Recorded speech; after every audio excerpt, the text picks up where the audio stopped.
पितृपक्ष तो आपने लॉजिकली समझा दिया साइंटिफिकली कि भाई ये सारे ग्रहों पर डिपेंडेंट हैं, लेकिन अब मेरा सवाल यहां पर ये है कि अगर हम पितृपक्ष को मानते हैं, श्राद्ध को मानते हैं, तो हम ये भी मानते हैं कि भाई पिछला जन्म भी था और इस जन्म में मरने के बाद मैं अगला जन्म भी लूंगा। यानी कि एक आम सोच इंसान की ये होती है कि भाई जब हम मरेंगे तो मरने के बाद हम यमलोक जाएंगे, यमराज के पास, वो हमारा हिसाब किताब देखेंगे, उसके हिसाब से हम स्वर्ग नर्क भोगेंगे और फिर अगले जन्म में चले जाएंगे। ये बात सिर्फ इतनी सी होती है, या जरूरी नहीं है मैं यमराज के पास जाने से पहले हो सकता है कहीं और जाऊं, या अगला जन्म मेरा क्या होगा यह हम इस जन्म से पता कर सकते हैं, या पिछला जन्म मेरा क्या था यह हम इस जन्म से पता कर सकते हैं। कुंडली में जब आप कुंडली बनाते हैं तो उसमें बहुत कुछ साइलेंटली लिखा होता है। हर चार्ट में अलग अलग होता है। साइलेंटली क्यों होता है वो? साइलेंटली वो होता है कि बहुत सारे लोगों को इसके बारे में पता ही नहीं है। मैं स्पेसिफिकली बात कर रहा हूँ, उसमें एक ऐसा पॉइंट होता है जिस पे लिखा होता है योनी। वो पकड़ लीजिए, समझ में आ जाएगा। वहीं जो लिखा है उसका क्या मतलब है? उसमें सबके लिखे होते हैं। ओके। पीछे नाग योनी में नहीं थी, अलग अलग तरह की योनियाँ होती हैं, उसका कनेक्शन होता है। उसके साथ कुछ मल्टीप्लायर्स हैं, कुछ आप उसको फॉर्मूला लगा के, सारा दिया हुआ हमारे शास्त्रों में, वो आप लगा के यू कैन चेक। लेकिन हम उस पर ज़्यादा बात इसलिए नहीं करते कि we can not go back and check, उसको वेट करके बताओ। मैं आज आपको कुछ भी कह दूँ, आप उसको वेट कैसे करोगे? इसलिए मैं इस पर ज़्यादा बात करता नहीं कि जो आप क्योंकि हमारी जनरेशन ऐसी है, बिल्कुल, जिसको आप वेट कर सकते हैं कि हाँ ये है, ये दिख रहा है, उसी पे बात करने में ज़्यादा मज़ा आता है। ऑल्दो आपका सवाल है, मैं इसका आंसर जरूर दूंगा। लौट के तो यहीं आना है, बिल्कुल फाइनली, क्योंकि जब तक मोक्ष नहीं मिलेगा आप यहीं आएंगे, आपके पास कोई और है ही नहीं जगह, तो finally you will come back. तो इसलिए रीबर्थ रीबर्थ रीबर्थ रीबर्थ होता रहता है। अब क्या होता है कि सारी जो स्टोरी है ये इस बर्थ और अगले बर्थ के बीच की है। यानी एक बार मरने के बाद रीबर्थ में मान लीजिए कुछ समय लगा, एक एग्जांपल ले लेते हैं, मान लो 1 साल लगा, ठीक है, तो वो 1 साल का पीरियड आप कहां रहेंगे, ये है स्टोरी। और जब आपका अगला जन्म होगा तो इस बार जो नेक्स्ट टाइम जन्म होगा वो इससे बेटर जगह होगा या वर्स्ट जगह होगा। आपने अच्छे कर्म करें बेटर जगह होगा, खराब करें वर्स्ट होगा। आपने नोटिस किया होगा कुछ ऐसे बच्चे होते हैं जिनका जन्म होता है, वो पैदा होते वक्त ही मेंटली रिटार्टेड हो जाते हैं। ऐसी अवस्था होती है, पूरी जिंदगी उनको कोई ना कोई सपोर्ट चाहिए होता है। बिल्कुल। और जब तक पेरेंट्स है बेचारे वो तो कर ही देते हैं, और जब वो नहीं है फिर उसका क्या होगा? तो आप ये समझ लीजिए दुर्गतियाँ कैसी कैसी होती हैं। इसलिए ये हमारे धर्मशास्त्रों में ये बताया गया है कि आप अच्छे कर्म करते रहिए, ना किसी पे डिपेंडेंट होइए। और उन माँ बाप ने भी तो ऐसे कर्म किए होंगे कि उनको ऐसी संतान मिली। संतान का दुख सबसे बड़ा दुख है। बिल्कुल। और इसका मतलब आपने पिछले जन्म में कुछ बहुत बड़े बड़े ब्लंडर किए हैं जिसकी वजह से आपको इस तरह की प्रॉब्लम्स आ रही हैं। तो आप समझ लीजिए कि ये कितना इंपॉर्टेंट है। बिल्कुल। अब अच्छा कर्म दो तरीके से होता है। अब इसको भी समझना पड़ेगा। जब आप ये थीम समझ जाएंगे तो बिल्कुल क्लियर हो जाएगा। लोग कहते हैं कि मैंने 100 बुरे कर्म करे, एक मंदिर में जाके कुछ प्रसाद चढ़ा दिया, कोई डोनेशन कर दिया, सब सेटल हो गया। बिल्कुल। अगर पेरेंट की स्थिति खराब है तो आपकी कैसे अच्छी हो सकती है? संभव ही नहीं है। तो वो अगली बार अच्छे वाले पेरेंट मिले, अच्छा वाला बचपन मिले, अच्छे वाली चीजें मिले। इसलिए इस साल तैयारी करके चलिए अगले का। इट इज लाइक आपने एफडी करा दी है जो अगले जन्म में मैच्योर होगी। तो आप अब लोगों का सवाल ये भी आता है, बहुत सारे लोग बात करते हैं, पढ़ाते हैं तो बहुत सारे लोग पूछते हैं कि सर ये बताओ कि ये बहुत सारे लोग हम कंसल्टेशन देते हैं, लोग पूछते हैं मैंने तो कोई पाप किया ही नहीं इस जन्म में, कोई बड़ा ब्लंडर किया नहीं, मेरे साथ ही ऐसा क्यों हो रहा है? ये सवाल है।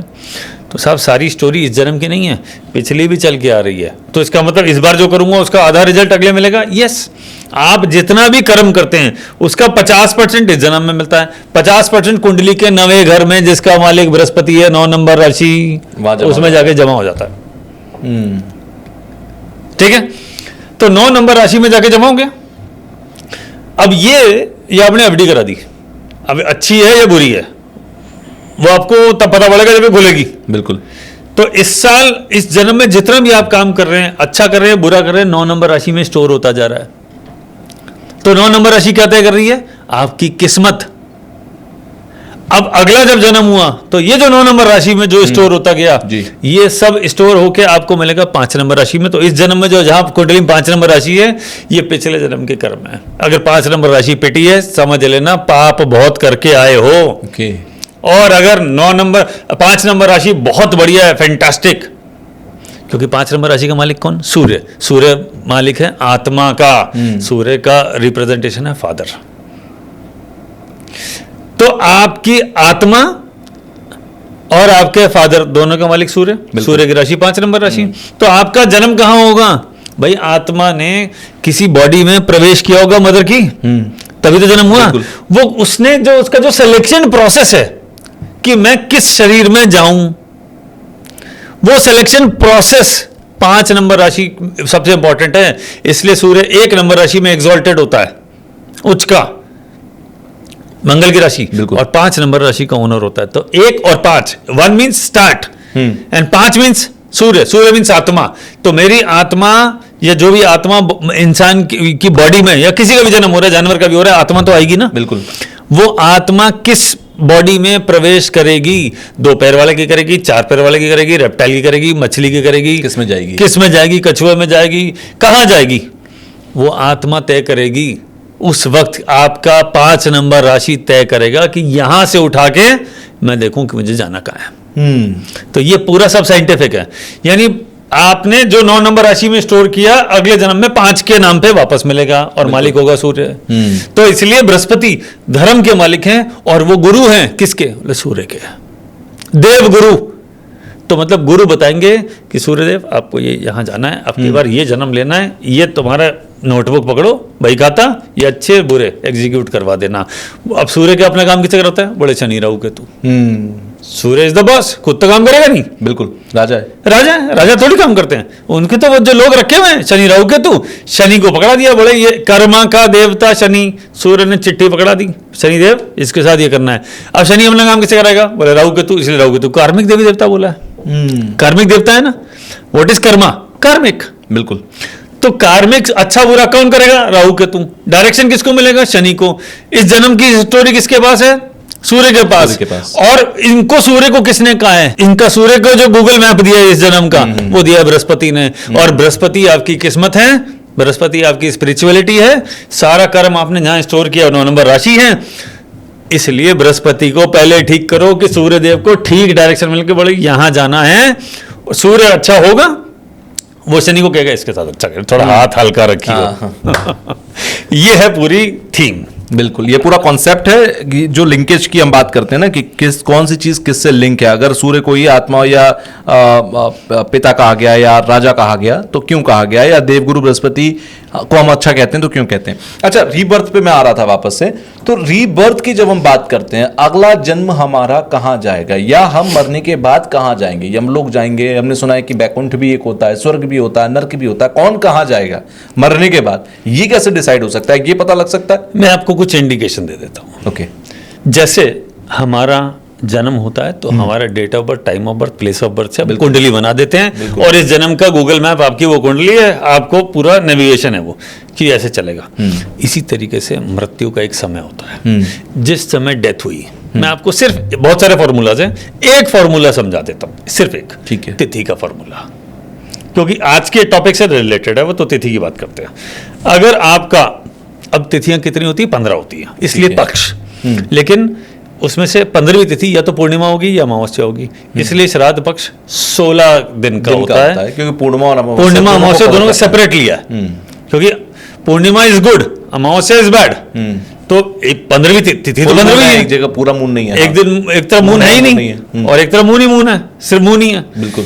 तो पूर्णिमा इज बेस्ट एंड अमावस्या इसमें चतुर्दशी और अमावस्या इज वर्स्ट, 14वीं और 15वीं, क्योंकि वहां जाके मून की पावर ऑलमोस्ट 0 हो जाती है। और हम बात कर रहे हैं पितृलोक की और चंद्रमा की, तो कनेक्शन आपको सीधा समझ में आ गया होगा। बिल्कुल। तो जिस वक्त किसी की डेथ हुई है उस वक्त की तिथि पकड़ लीजिए। अगर वो पूर्णिमा की डेथ है तो आप ये मान लीजिए कि वो बहुत अच्छा है। इसको कौन सा लोक मिलेगा? ऐसा शास्त्रों में बताया गया है कि ये लोग सत्यलोक, जिसे विष्णु ओन करते हैं, अच्छा, जो लोग पूर्णिमा के दिन मरते मरते हैं हैं सबसे अच्छा माना जाता है। वो सीधे विष्णु के लोक सत्य लोक में जाते हैं। हाँ, मैं आपको और भी इसमें कनेक्शन दूंगा। विष्णु के तो कई जगह नाम आया है, तो उसमें से स्पेसिफिकली सत्यलोक, जहाँ पे जाके वो सीधा उनके पास उनके कंट्रोल में, उनके वाले जगह जो जिसको वो ओन करते हैं, कंट्रोल करते हैं, वो वाली जगह पहुंच जाते हैं। लेकिन अगर पूर्णिमा के बाद जो पहली तिथि है वो प्रतिपदा तिथि है, प्रतिपदा तिथि वाला भी normally it is good only, वो जाते हैं ब्रह्मलोक, क्योंकि उसका रिप्रेजेंटेशन पहली का वो जाता है सूर्य से, और विष्णु काला पूर्णिमा वाला जाता है चंद्रमा से। तो चंद्रमा वाला तो सत्य हो गया, that is the best one जी। नंबर 2, अब जो जिस तरीके से जा रहा हूँ, इसका मतलब ये नहीं कि मैं कैटेगराइज कर रहा हूँ कि ये बेस्ट है ये वर्स्ट है, I am not saying this, but sequence के बारे में बात करें तो ये सूर्य का रिप्रेजेंटेशन है। सूर्य का संबंध है क्रिएशन से जी, क्रिएशन का देवता ब्रह्मदेव, और सूर्य आत्मा कारक, बिना आत्मा के किसी का क्रिएशन हो ही नहीं सकता, बिल्कुल। तो इसलिए ब्रह्मलोक। ठीक है। अगर हम बात करें द्वितीय तिथि की, फिर मून हो गया द्वितीय तिथि का मालिक। अब अगर मून की बात करनी है तो ये जाते हैं चंद्रलोक, मून उसको ओन करते हैं। तृतीय तिथि की बात करूं तो इसके लॉर्ड हो गए मंगल देव। मंगल देव की बात करूं, मंगल थोड़े से क्रूर में भी आते हैं, एग्रेसिव है। हाँ, अग्रेसिव है, क्रूर हैं। तो ये लौटा के ये किस देवता के हैं? भूलोक, अर्थ पे, अर्थ पे ये इसके आसपास ही रहने वाले हैं, भूलोक पे।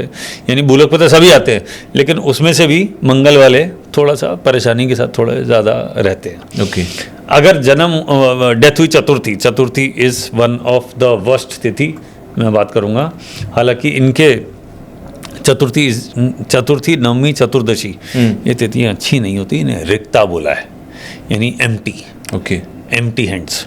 हालांकि चतुर्थी के देव, अब जैसे गणेश चतुर्थी है, चतुर्थी के देव गणेश है, तो इनका लॉर्ड क्या हो गया, ओनर लोक क्या हो गया, गणेश जी वाला। ओके। ठीक है। पंचमी, अब इनके जो देवता है वो नागलोक है, नाग देव है, तो इनका जो लोक हो गया वो हो गया इंद्रलोक। इसी तरीके से अगर हम बात करें षष्ठी तिथि की, तो षष्ठी तिथि के अगर हम बात करें तो इसके मालिक हैं वीनस देव, शुक्र देव। तो इनका ये जाएगा सोमलोक। शुक्र तो लग्जरी है ना, तो इसलिए उसका कनेक्शन भी आता है। अब हम बात करें सप्तमी तिथि की जी। तो सप्तमी तिथि के फिर आ गया सूर्यदेव का कनेक्शन। सप्तमी है, सूर्यदेव से सीधा कनेक्शन आ गया। बिल्कुल। अब जब सूर्यदेव से कनेक्शन आ गया तो इनका ये फाइनली पहुंचे सूर्यलोक, उससे इनका कनेक्शन बन जाता है। अष्टमी तिथि ओनर, फिर अपन माता दुर्गा की बात करते हैं, तो ये पितृलोक से कनेक्शन जाता है। अष्टमी तिथि को भी डिफिकल्ट माना है क्योंकि ये पितृलोक पे ले जा रही है। Pitrulok is a painful area. Okay. Pitru is pain, तभी तो मोक्ष नहीं मिल रहा कि अच्छी जगह नहीं गए तो पितृलोक गए ना फाइनली। तो अष्टमी तिथि, और वैसे भी तिथियों की अगर आप बात करें तो अष्टमी का सीधा संबंध राहु से है। ओके। और राहु का सीधा संबंध पितृ से, जो अभी हमने बात ही करी। तभी तो मैं बात कर रहे थे कि फाइनल राइट्स में हम अस्थि विसर्जन कहाँ करते हैं? गंगा में। बिल्कुल। क्योंकि वो राहु का स्टोरी सुनाई थी बने हुए आपको, है ना। उसके बाद अगर आप 9th की बात करें तो अब नवमी तिथि हो गई। ये रिप्रेजेंटेशन है केतु का, क्योंकि राहु और केतु का भी रोल है। तो इसमें फिर आपको मिलता है वैकुंठ लोक, क्योंकि ये स्पिरिचुअलिटी के लिए। बिल्कुल। अच्छा, फिर आप 10वीं तिथि की बात करते हैं। फिर ये 10वीं तिथि फैंटास्टिक, बहुत बढ़िया, क्योंकि आपको सूर्य मिल रहे हैं फिर। ठीक है। तो आपको जो सूर्य मिले, तो सूर्य के लिए ये आया है यमलोक। अच्छा। अब आप कहेंगे कि पहले वाला सूर्य तो ब्रह्मलोक ले जा रहा था, अब ये वाला फिर सूर्य यमलोक ले जा रहा है। ये वाला यमलोक लेके जा रहा है, यानी कुछ ना कुछ नेगेटिविटी तो इसमें भी है। समझ के बाद अब आया आप 11th। अब 11th तिथि यानी एकादशी की बात करें, एकादशी बहुत अच्छा माना जाता है। एकादशी क्योंकि विष्णु जी, विष्णु से इनका संबंध सीधा डायरेक्टली विष्णु जी से है, तो इसमें भी जो होगा ये वैकुंठ लोक। और अपन बात करें द्वादशी, हालांकि इनका संबंध भी विष्णु से ही आता है, डायरेक्टली इनडायरेक्टली द्वादशी का संबंध विष्णु से आता है, लेकिन इसमें जुपिटर के रेफरेंस से आता है, यानी बृहस्पति, देवगुरु बृहस्पति से। और जब इनसे इनका संबंध आता है तो ये लेके जाते हैं स्वर्ग लोक, देवताओं के गुरु है ना। बिल्कुल। तो स्वर्गलोक की तरफ लेके। त्रयोदशी, ये भी यानी 13वीं तिथि। त्रयोदशी के मालिक हैं रुद्र। रुद्र है थोड़ा प्रचंड, बिल्कुल। है ना। तो इनको जो लोक मिला वो मिला Rudralok. Chaturdashi which is a difficult one, चतुर्दशी और अमावस। अब चतुर्दशी का मंगल से कनेक्शन आ गया, और मंगल से कनेक्शन आ गया तो फिर आप ले गए इसको वापस रुद्रलोक की तरफ, क्योंकि ये डिफ़िकल्ट है। और लास्ट में अगर मैं बात करूं अमावस्या की, जो सबसे आखिरी होता है, इसमें सारे प्लैनेट आ जाते हैं अमावस्या। इसलिए किसी भी तिथि पे किसी का जिसका डेथ होती है उसी तिथि पे उसका श्राद्ध किया जाता है। और अमावस्या में कॉमन में सबका एक कर दिया जाता है कि हमारे से कोई भूल चूक हो गई हो, किसी पितर को हम भूल गए हों, या हमने मिस कर दिया हो, या कोई इधर उधर भटक रहे हों किसी गलत लोक में, तो उन सब के लिए फाइनली एक अमावस्या किया जाता है। इसमें सारे प्लैनेट और यमराज खुद इसमें शामिल है, इन सबको कंट्रोल करते हैं, और ये भी पितृलोक ही है। इसका मतलब आपने जो तिथि पे जिसकी डेथ हुई है उसी तिथि पे, वो ये जरूरी नहीं कि इसी पक्ष में हो रही हो, किसी भी महीने में किसी भी तिथि पर उसकी हुई है उसी तिथि पे श्राद्ध किया जाएगा, ब्राह्मण को खाना खिलाया जाएगा। वो अपने पूरी बात कर ही ली। लेकिन आप कोई भूल चूक रह गई हो, किसी पितृ को आप भूल गए हो, पुराने कुछ पेंडिंग चल रहे हो, और आप चाहते हो कि शांति से समय कट जाए या मेरी ज़िंदगी में ज़्यादा परेशानियां नहीं आए, तो ये अमावस्या साल की सबसे बड़ी अमावस्या है जिसमें आप पितृ का ब्लेसिंग। अगर आपको ये क्लिप पसंद आई है तो आप इसका पूरा पॉडकास्ट जरूर देखिएगा। उसका लिंक आपको डिस्क्रिप्शन बॉक्स में मिल जाएगा, और वहां जाकर आप उस लिंक पर क्लिक करके फुल पॉडकास्ट को देखिए, एंजॉय कीजिए। कमेंट बॉक्स में मुझे जरूर बताइएगा कि आपको जो कुछ पॉडकास्ट में बताया गया वो कितना सटीक, कितना बेहतर, कितना नॉलेजेबल लगा, आपकी लाइफ में कितना वैल्यू एडिशन इसका हुआ। तो पूरा पॉडकास्ट देखकर फीडबैक देना बिल्कुल मत भूलिएगा।